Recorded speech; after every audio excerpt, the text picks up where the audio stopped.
Champion Sean, who has spinal cord damage from a previous accident, has fallen from the sky in his paramotor.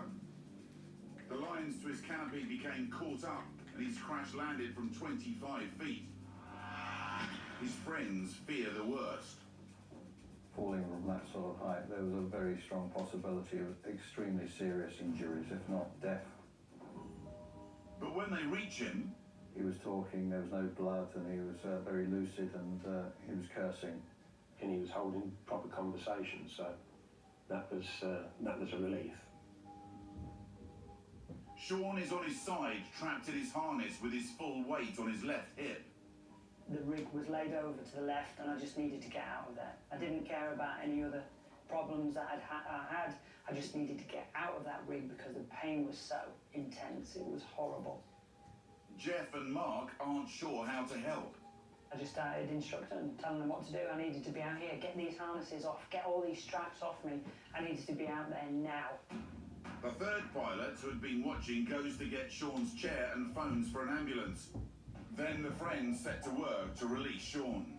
Myself and Jeff managed to get him out of the wreckage, undoing the harness, moving some obstruction of frame and so on, and something had hit him fairly and squarely in the jaw. It was only then when we started to move him that we realised his left leg was seriously damaged. They helped Sean into his chair. But then the pain was really kicking in and I thought it's either dislocated or it's smashed in bits. An ambulance crew arrive. Sean's given morphine for the pain. So I knelt down and felt down Sean's legs, and I felt quite a swelling on the right-hand side of his leg. Paramedic Sue thinks he's injured his femur. It takes a lot of force to break that bone. It can mean that you've sustained really quite a significant force, and that force can pass through the body and cause fractures elsewhere. One of his friends films as medics take Sean's blood pressure and give him gas and air to top up his pain relief. He explains his existing spinal injury. It does take a little bit of extra consideration to assess someone with a disability. The next problem is getting Sean from his chair onto a spinal board. There was no way of bending my leg and trying to get me into a flat position. And this took a long time. Unfortunately, he was in so much pain that it was really difficult to do.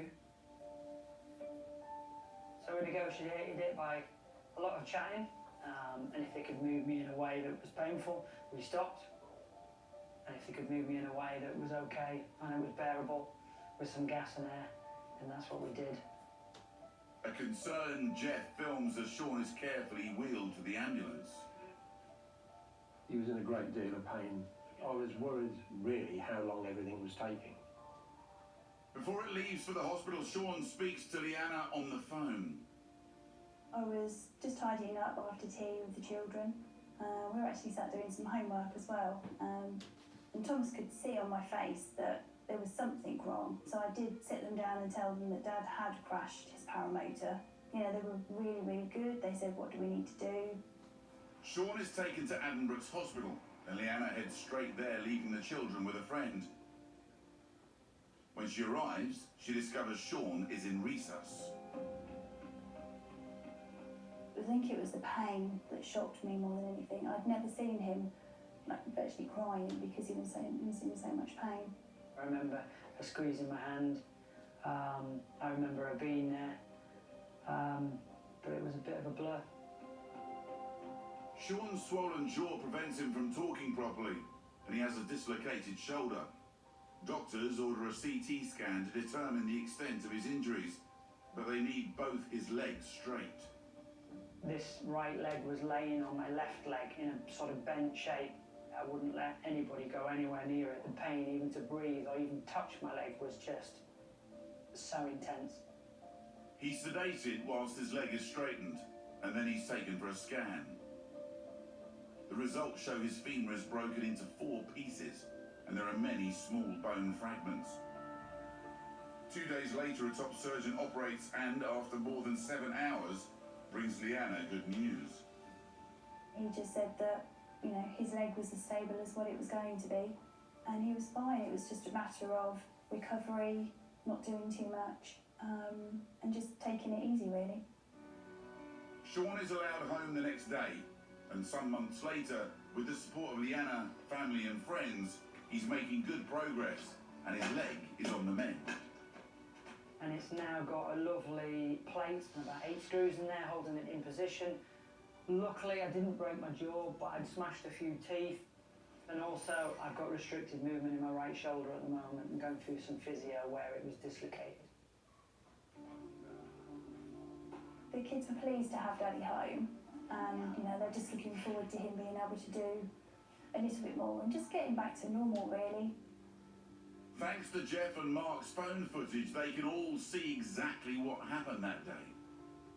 It was a little bit surreal seeing me drop out of the sky. I felt like, you know, just watching this piece of me hit the ground. But it was Sean's reaction immediately after the crash that upset Leanna. He should know that if you have an accident like that, you don't move. And he said that he, you know, wiggled his fingers and wiggled his toes and he felt okay.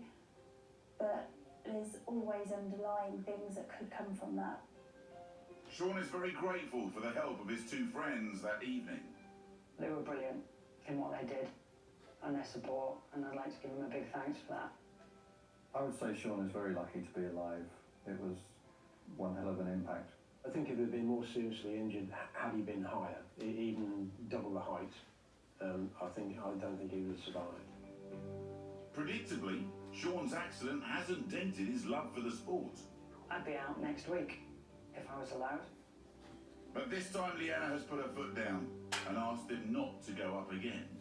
It just makes me feel physically sick, and it's not fair on me, and it's especially the children as well. They're at an age now that they understand, and I just can't imagine how they would feel if he said he was going back up again. They let me do everything else, and I don't want to put them through that anguish and agony again. But Sean has plenty more things on his bucket list. People say I've had most of my 9 lives. I said I've only had about 4. So it's just one of them.